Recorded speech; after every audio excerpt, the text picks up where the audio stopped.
Digital തട്ടിപ്പിലൂടെ ലഭിക്കുന്ന പണം സംസ്ഥാനത്ത് യുവാക്കളെ ഉപയോഗിച്ച് വെളുപ്പിക്കുന്നുവെന്ന് സംഘത്തിൽപ്പെട്ട യുവാവിന്റെ വെളിപ്പെടുത്തൽ.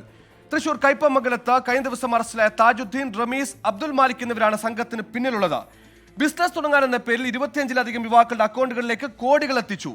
അക്കൗണ്ട് ഉടമകളെ യുവാക്കൾക്ക് 5000 രൂപ കമ്മീഷൻ ലഭിച്ചു എന്നാണ് വെളിപ്പെടുത്തൽ. 24 ബിഗ് ബ്രേക്കിംഗ്.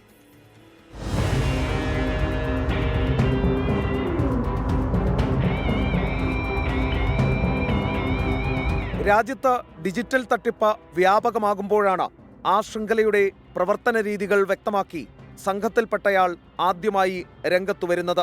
തൃശൂർ കയ്പമംഗലത്ത് മാത്രം നടന്നത് കോടികളുടെ ഡിജിറ്റൽ ഹവാല ഇടപാടെന്നാണ് വെളിപ്പെടുത്തൽ. കയ്പമംഗലത്ത് കഴിഞ്ഞ ദിവസം അറസ്റ്റിലായ താജുദ്ദീൻ, റമീസ്, അബ്ദുൽ മാലിക് എന്നിവർ 25-ലധികം യുവാക്കളെ ചേർത്ത് സെമി ബാങ്ക് എന്ന പേരിൽ വാട്സപ്പ് ഗ്രൂപ്പ് രൂപീകരിച്ചാണ് ഡിജിറ്റൽ തട്ടിപ്പ് പണം വെളുപ്പിച്ചെടുത്തത്. അവർ പറഞ്ഞത് ഇന്ത്യയിൽ തന്നെയാണെന്ന് പറഞ്ഞത്, അതായത് ബിസിനസ് പാർട്ട്നേഴ്സ് അയക്കാനാണ് ഏതാണെന്ന് പറഞ്ഞത്. പക്ഷേ പിന്നീടാണ് മനസ്സിലായത് പല സ്റ്റേറ്റിൽ നിന്നും നടത്തിയുള്ള എന്താണ് ഗെയിമിംഗ് ഫണ്ട്, പിന്നെ ഈ ട്രേഡിങ്ങിന് വേണ്ടി ആൾക്കാരെ പറ്റിച്ച പൈസയൊക്കെയാണെന്ന് പറഞ്ഞത്. അപ്പോൾ ഡൽഹി പോലീസിനെ കോൺടാക്ട് ചെയ്യുമ്പോൾ അതായിരുന്നു പറഞ്ഞത്. നിങ്ങളോട് എത്ര അക്കൗണ്ടാണ് അയാൾ ആവശ്യപ്പെട്ടത്, ഇവരാവശ്യപ്പെട്ടത്? ഒരു ദിവസം 10ഓ 20ഓ. ബിസിനസ് തുടങ്ങാനാണെന്നും നികുതി ഒഴിവാക്കുക ലക്ഷ്യമിട്ടാണെന്നും പറഞ്ഞാണ് 8 ലക്ഷം മുതൽ 15 ലക്ഷം രൂപ വരെ ഉത്തരേന്ത്യയിൽ നിന്നും വിദേശത്തു നിന്നുമടക്കം ഓരോ അക്കൗണ്ടുകളിലേക്കും എത്തിച്ചത്. ചെക്ക് ഉപയോഗിച്ച് പണം ബാങ്കിൽ നിന്നും പിൻവലിച്ച് നൽകുമ്പോൾ 5000 രൂപ കമ്മീഷൻ അക്കൗണ്ട് ഉടമയ്ക്ക് കിട്ടും. അതായത് ഒരാൾ പറഞ്ഞു പൈസ അക്കൗണ്ടിലേക്ക് കുറച്ച് വരും, അപ്പോൾ 5000 രൂപ കിട്ടും.